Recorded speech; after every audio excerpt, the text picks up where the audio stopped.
চাচা মিয়া যে যায় গুটি কোনো দিন বাড়িতে পাই না, খালি বাইরে ঘোরাফেরা করে।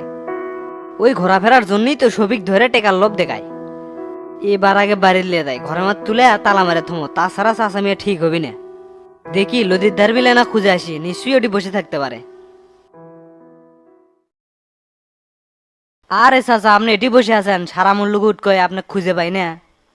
তা কি হচ্ছে টেরা, তুমি আমাকে খুঁজিচ্ছ কেশক? আবার কি কোনো কাগজে সাইন টাইন দেওয়া লাগবে নাকি? আপনি পরে আছেন ওই ছাইনলে, তাড়াতাড়ি ওঠেন, আমার সাথে যাওয়া লাগবি। এই বিকেল বেলা আবার কোনটি লিয়ে যাবে? এখন তো কোটো বন্ধ। আপনি তো আচ্ছা পাত্র লোক, খালি কথা পেঁচান। এখন থেকে আপনারা ওস্তাদের বাড়ি থাকবেন, সেজন্যই লিবে রাখছি। আবার চালি কি যাওয়া যায়? বেটার বউ আছে বাড়ির, তাক তুই আমি কেঙ্কা করে যাবো? তাক বাড়ির থেকে লিয়ে যাচ্ছি, এখন খালি আপনি চলেন, তাহলেই হবি। যাবো তা কাপড় চুপড় লাগবি না? বাড়ির যায় কাপড় চুপড় লিয়ে আসি। কাপড় চোপড় সব টপলা বান্ধে লিয়ে যাচ্ছি, এখন খালি আপনি ওঠেন, কাছে কামারে বসে থাকেন না। আচ্ছা চলো তাহলে।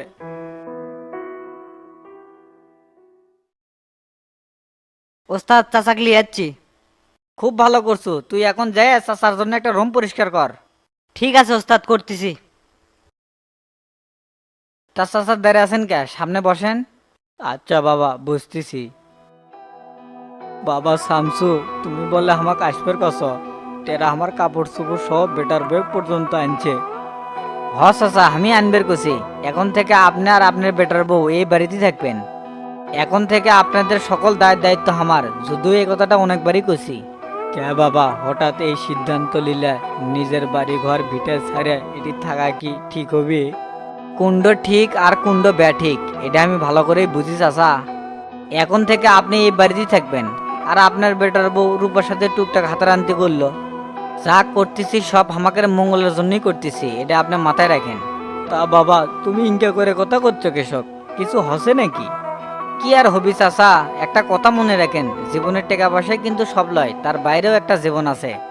হ্যাঁ সেটা তো অবশ্যই, কিন্তু তোমার কোনো কথাই তো আমি বুঝতে পারছি না। এই সামান্য কথাই বুঝতে পার না? বসে থেকে কি আঙ্গুল চষেন নাকি? কিছু টেকার জন্য সন্তানের হত্যাকারী মাফ করে দিবার চান, এটা কিংকা কথা? আমি তো রাজি হবার চাইনি, কিন্তু এমপি সাহেব খুব শক্তভাবে ধরছে। করছে 15 লাখ টাকা দমো, ধানের কিছু জমি দমো, মেয়েটাকে বিয়ে দিয়ে তাকে একটা গতি করে দমো। আপোষ হন, সমস্যা কি? বাহ, এই কথা শুনে আপনি গলে গেলেন। একবারও ভাবলেন না নিজের সন্তানের কথা? আমি এখনো মরিনি, বেঁচে আছি, আপোষে না পরেই হোক। সেটা তো আমি জানি যে তুমি আমার সাথে আছো। ওরা আমাকে প্রস্তাব দিয়েছে, কিন্তু আমি তো তাদের কোনো কথা দিয়ে আসিনি।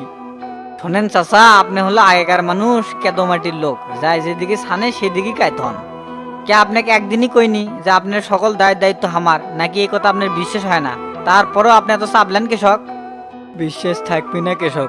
অবশ্যই বিশ্বাস আছে, তুমি তো একমাত্র আমাদের ভরসার লোক। ঠিক আছে, এখন থেকে মুখে টেপ মারে থাকবেন, আর কেউ কোনো কিছু জিজ্ঞাসা করলে কবেন আমি জানি না, চেয়ারম্যান জানে। আচ্ছা বাবা, সেটাই কমনি। ওস্তাদ। কি রেটেরা রুম কি পরিষ্কার করছো? হ্যাঁ ওস্তাদ, চাচার জন্য রুম একবারে ঝকঝকা করছি, এখন যা খালি বিন্দাস একটা ঘুম দিবি। তা চাচা আপনি ফ্রেশ হয়ে খাওয়া দাওয়া করে বিশ্রাম নেন। ঠিক আছে বাবা, আমি না গোসল করবো। আচ্ছা যান, সামনে বাথরুম আছে, গোসল করে নেন।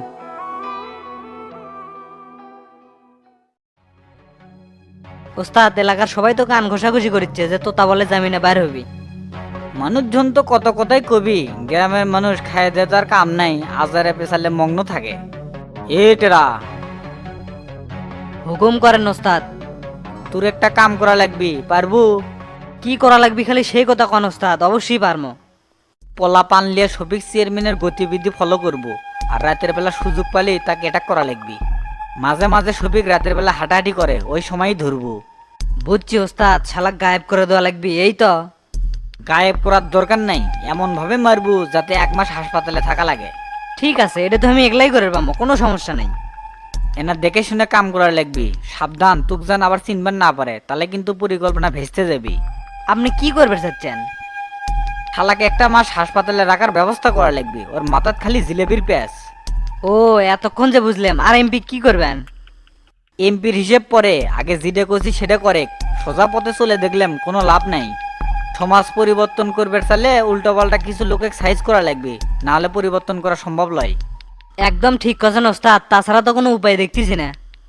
বহুত ছাড় দিছি আর না, অনেক দিন ধরে হাত চুল করছে, এবারে না হাত চুল করে এটা থামাই।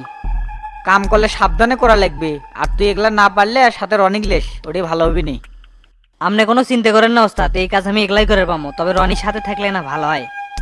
আর ভাবি তো আজকে আসবে চাচ্ছে, আমি কি যাই লিয়ে আসমো? হ যায় লিয়াই, আর রূপক ছাড়া বাড়িটা ফাঁকা ফাঁকা লাগিচ্ছে রে। আচ্ছা ওস্তাদ, যাচ্ছি।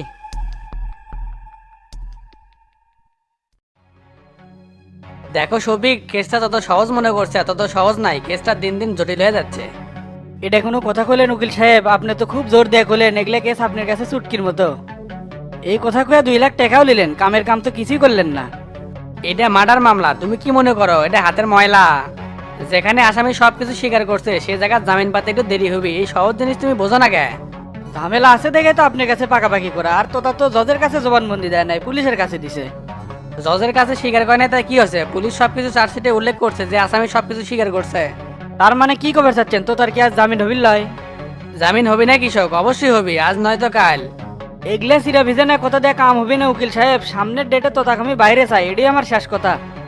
আরে চেয়ারম্যান সাহেব, এত চাপ নিচ্ছেন কৃষক? জামিন তো অবশ্যই হবে, কথা দিলাম। শত শত আসামি জামিন করছি, এটা এলাম অনুকূলের বাইরে, তাই এলা সময় লাগিচ্ছে, এই আর কি। ঠিক আছে, কথা যান ওটাই থাকে, এরপরে ডেট যান মিস না হয়। তা টাকা পয়সা কিছু আনছান? এনা টাকা লাগলো নিজে। জামিন না হওয়া পর্যন্ত আর কোনো টাকা দিয়ে পাবো না, কি কথা কি বুঝতে পারছেন? কিছু দিলে এনা ভালো হলো নি, তেলের দাম যেভাবে বাড়ছে গাড়ি বাই করতেই তো ভয় লাগিচ্ছে। এই সমস্যা খেলে আপনার না, সবারই। বাঙালি হলে সহনশীল জাতি, আস্তে আস্তে অ্যাডজাস্ট করে নিবি। একদম ঠিক কথা কছেন, কপালে যে কি লেখা আছে উপরালাই ভালো জানে। কপালে যা আছে সেটাই ঘটবি। তাহলে উকিল সাহেব আমি এখন উঠলাম, কথাগুলো ওটাই থাকলো। অবশ্যই আমি প্রাণপণে চেষ্টা করে যাচ্ছি, ওক বাই করার দায়িত্ব আমার, আপনি কোনো চাপ নিয়েন না। আচ্ছা, শুনে ভালো লাগলো, গেলাম তাহলে। আসসালামু আলাইকুম। ওয়ালাইকুম আসসালাম। আজকাল ব্যবসাবাদের অবস্থা একদম ভালো না, কোনো মক্কেলের কাছ থেকে টাকা খসাবার পাচ্ছি না। মানুষজন খুব সেনা হয়ে গেছে, উকিলের ফান্ডে আর পাড়া দিবার চাচ্ছে না। কে রে, মাথা খাটে যে কত বুদ্ধি বাই করা লাগে, সেই দিকে কি তোকে কোনো হুঁশ আছে? না, তাকে একটাই হিসাব, উকিলটা খালি কথা পয়সা খায়। ইনকে করে চলতে থাকলে ওকালতির ব্যবসা তো আমার লাঠে উঠে যাবে।